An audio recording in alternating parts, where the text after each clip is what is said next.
Toba take Singh के शहरियों को पीने के साफ पानी की फराहमी के लिए 88 करोड़ रुपए की लागत से सूबे के सबसे बड़े वाटर सप्लाई मनसूबे का इफ्तिताह कर दिया गया, मगर अफसोस शहरी अब भी पानी से महरूम हैं। मनसूबे का इफ्तिताह डीसी इरफान नवाज मेमन ने किया। इफ्तिताह के मौके पर लीगी रहनुमाओं समेत कारकुनों और शहरियों की बड़ी तादाद मौजूद थी। करोड़ों रुपए लागत से तैयार किया जाने वाला ये मनसूबा इफ्तिताह के बाद सियासत की नजर हो गया है, जिसकी सबसे बड़ी वजह म्यूनिसिपल कमेटी में PTI की हुकूमत है। अब हुकूमत ने 2 अरब रुपए का मनसूबा है, जो 2 अरब रुपए पता नहीं कहाँ लगा दिया है। ये मनसूबे नाकाम इन्होंने कर दिए हैं।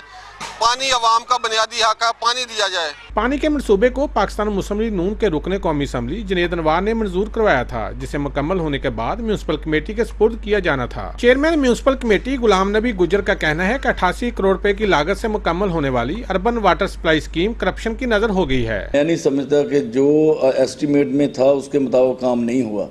जिस कैपेसिटी के पैप डालने थे, जो डाया होने चाहिए थे, वो नहीं है। टोबा टेक सिंह के बासियों को अरसा दराज से पीने के साफ पानी की कमी का सामना है, मगर अफसोस करोड़ों रुपए की लागत से तैयार होने वाला मनसूबा चलता दिखाई नहीं देता। कैमरामैन रशीद अंजम के साथ सुल्तान महमूद, टोबा टेक सिंह।